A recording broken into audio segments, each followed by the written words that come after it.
Saya dari SMP itu sudah berusaha mencari uang untuk bantu-bantu lah. Jadi saya SMP itu sudah bisa servis elektronik.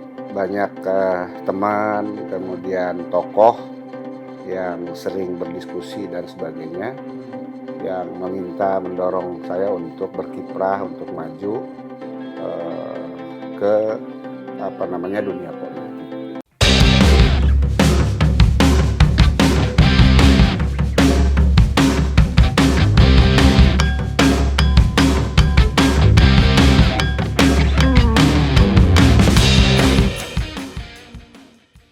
Ya, Assalamualaikum warahmatullahi wabarakatuh. Tribuners, jumpa lagi bersama saya Ahmad Tajuddin, di mana pada kesempatan kali ini kita akan berdiskusi atau ngobrol bersama dengan salah satu anggota DPRD Provinsi Banten dari fraksi Partai Amanat Nasional. Nah, dalam program podcast Parlemen Corner ini kita sudah kedatangan salah satu anggota DPRD Provinsi Banten, ada Bapak Hadi Mawardi nih. Kita sapa dulu nih Pak. Gimana Pak? Sehat Pak? Ya, Assalamualaikum.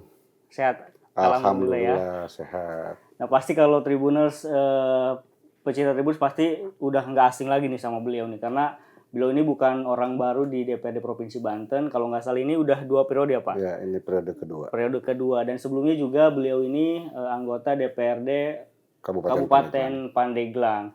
Nah, kita akan bahas tentang beliau nih, tentang sosok beliau, bagaimana perjalanan beliau sampai dengan di titik ini. Kita berdiskusi nih Pak. Pak, boleh sampai ini Pak ke Tribuners ini, Bapak ini seperti apa nih Pak?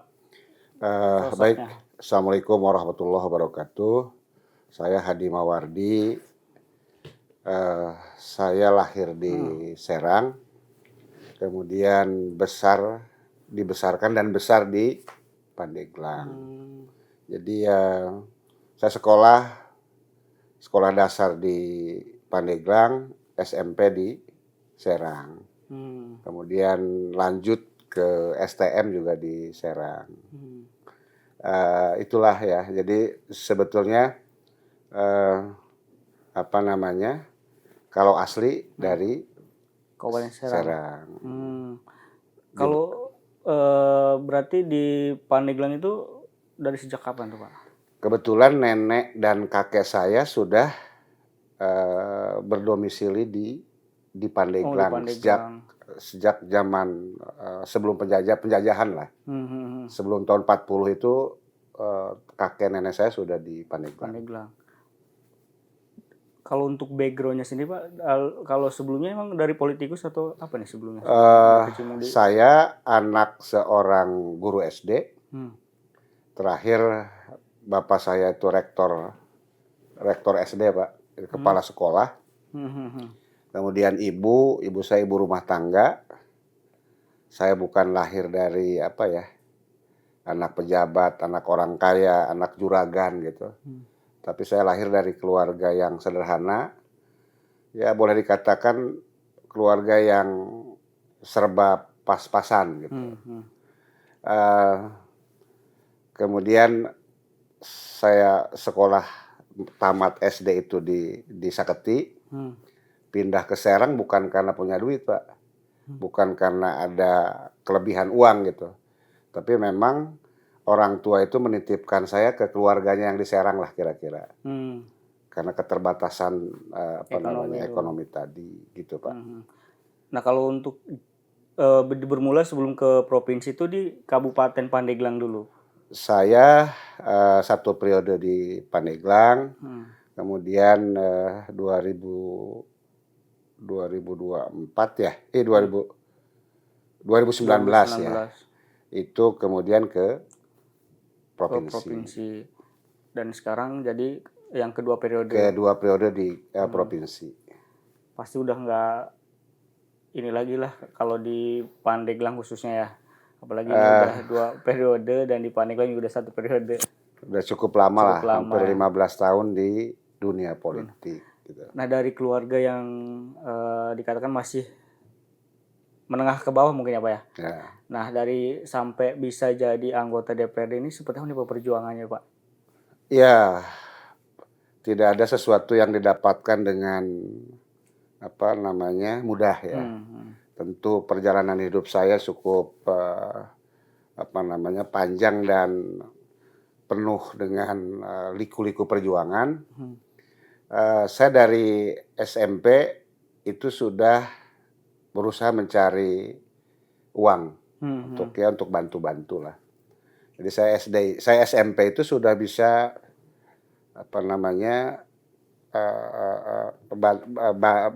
udah bisa servis elektronik Pak, karena kursus gitu ya.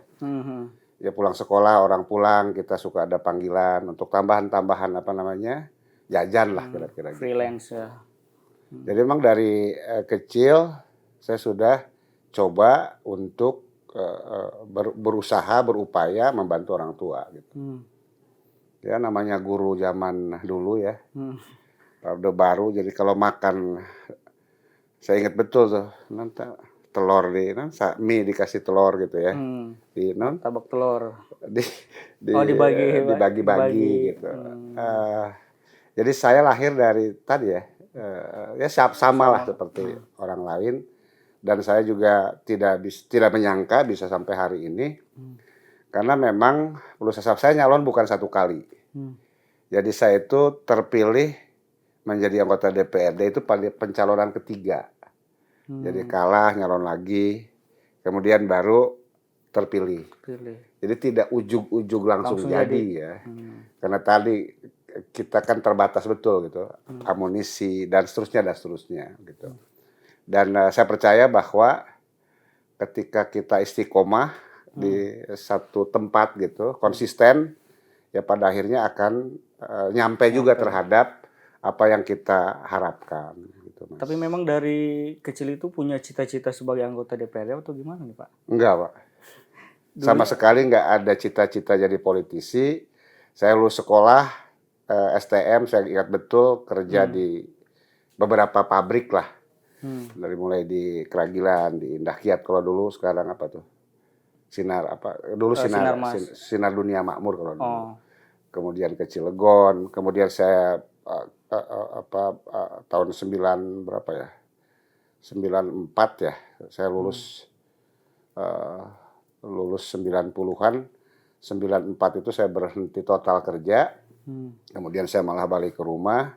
Jadi saya sempat jadi petani, sempat jadi bengkel juga, karena saya pernah juga buka bengkel gitu. Jadi nggak ada sama sekali pikiran untuk menjadi politisi gitu. Cuma kebetulan ketika reformasi bergulir gitu, itu yang memanggil dorongan buat saya untuk terlibat ke dalam politik. Sehingga pada waktu itu ya ikutlah dengan beberapa aktivis, sehingga akhirnya bergabung dengan Partai Amanat Nasional. Jadi saya dari partai ini didirikan sampai hari ini, alhamdulillah istiqomah di PAN. Jadi nggak pernah pindah dan seterusnya gitu. Iya. Saya rasa itu. Itu berarti ada dorongan juga dari masyarakat mungkin, atau seperti apa nih Pak, untuk bisa memutuskan untuk akhirnya, yaudahlah saya coba di DPRD gitu. Oh iya tentu, banyak teman, kemudian tokoh yang sering berdiskusi dan sebagainya, yang mendorong saya untuk berkiprah, untuk maju ke dunia politik gitu. Walaupun cukup panjang ya, karena tidak satu kali nyalon jadi, 3 kali itu luar biasa itu. Benar-benar. Tapi nggak kapok ya. Nah dari 3 kali mencoba dan nggak kapok, ini motivasinya apa nih Pak, supaya bisa kok pengen banget jadi anggota DPRD gitu Pak? Jadi gini, pertama saya nyalon tuh kan nggak punya duit gitu. Saya nyalon ya modalnya silaturahmi gitu, dari rumah ke rumah, ketemu dengan warga secara langsung. Ya saya dapat suara banyak tapi tidak terpilih gitu. Nah pikiran saya, wah saya nyalon pertama nggak pakai duit, dapat suara sekitar hampir 1.800 lah gitu. Wah pikiran saya berarti silaturahmi saya kurang gitu. Betul.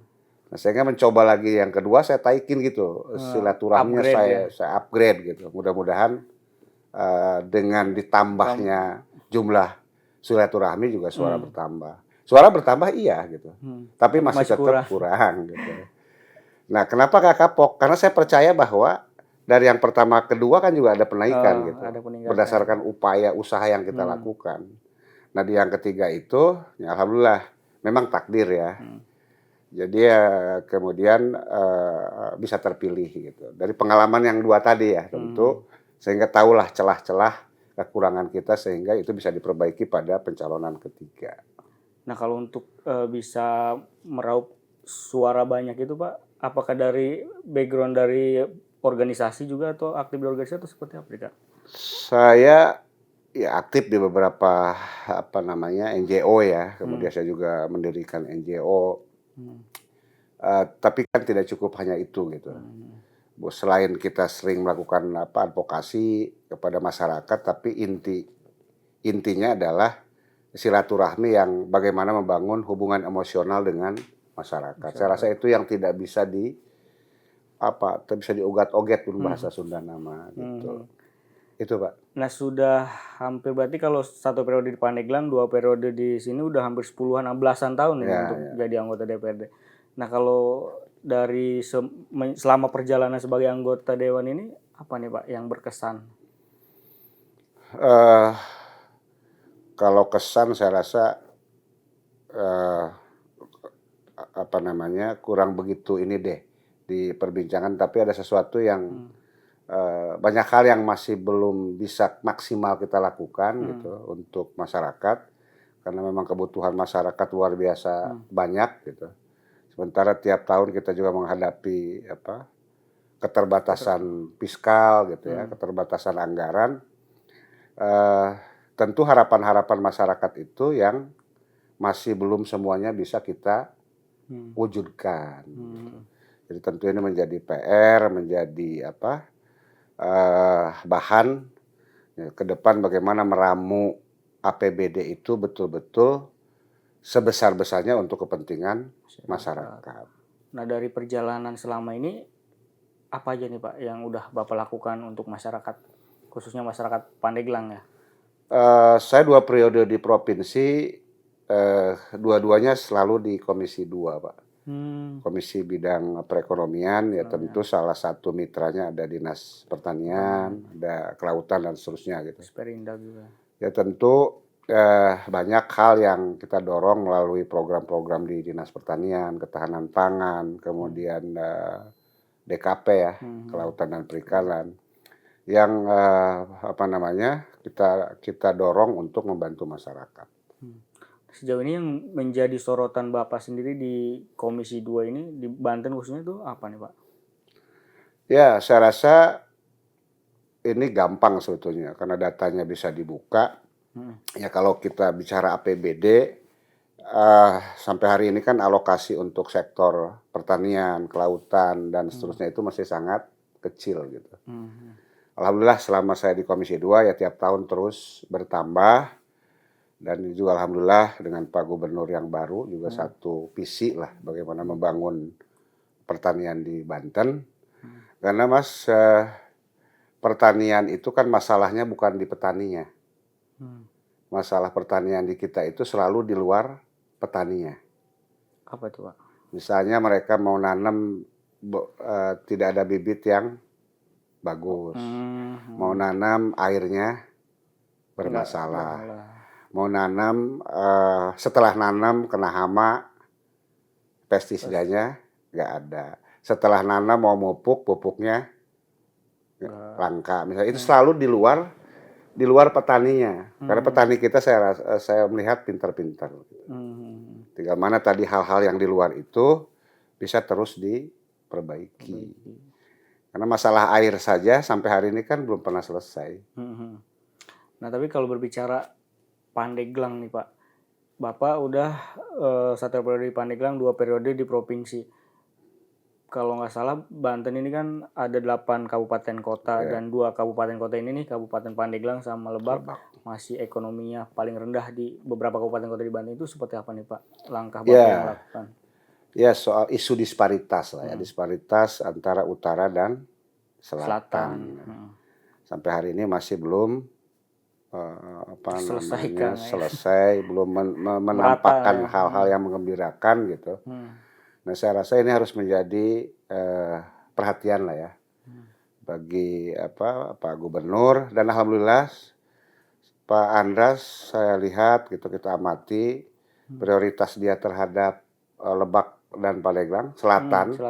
Itu betul-betul saya rasa luar biasa gitu. Beliau fokus, beliau banyak dorong, terutama soal-soal infrastruktur melalui jalan Bang Andra, sehingga masyarakat dengan program-program beliau alhamdulillah terbantu. Nah, kalau untuk sekarang kan Bapak berada di posisinya di anggota Komisi 2. Nah, tugas dari Komisi 2 sendiri apa aja nih, Pak? Ya tadi, karena ini sektor perekonomian, pangan, pertanian, kelautan dan sebagainya, bagaimana menyelesaikan secara bertahap gitu ya problem-problem pangan misalnya di Banten, problem pertanian, perikanan sebagainya, ya, supaya Banten menjadi paling tidak dengan potensi yang kita miliki ini, kita menjadi produsen. Selama ini kan punten kita masih ikan juga masih dari luar, sayur juga ya. Sama. Nah, ini masalah dari udah 10 tahun yang lalu jadi diskusi gitu. Jadi bahan diskusi gitu. Tapi sampai hari ini masih belum kelihatan lah ininya ya. Nah, sehingga ini menurut saya perlu diskusi dan perlu perhatian kita bersama. Nah, mungkin untuk para generasi muda di Banten nih, Pak, ada motivasi mungkin untuk muda di Banten? Nah, ini yang menarik, Mas. Kalau kita main ke sawah, ke kebun gitu, ya pasti ketemunya dengan bapak-bapak, kakek-kakek kan. Jarang anak muda yang mau terjun ke pertanian. Nah, oleh karenanya sekarang kan banyaklah contoh-contoh petani-petani milenial yang berhasil. Nah, saya mengajak para pemuda di Banten untuk mau berkiprah terjun ke dalam dunia pertanian. Karena usia para petani kita kan selalu di atas 50 mungkin. Bisa ya. Kan sok main ke perkebunan, ke sawah, ngobrol dengan para pelaku petani ya. Rata-rata usianya sudah lansia lah ya. Ya, Tribuners, itu tadi perbincangan kita pada kesempatan kali ini. Mungkin nanti ada segmen berikutnya, bisa tonton terus di channel tribunbanten.com. Kurang lebihnya saya mohon maaf, dan saya terima kasih juga untuk Bapaknya atas waktunya. Kurang lebihnya saya mohon maaf. Assalamualaikum warahmatullahi wabarakatuh.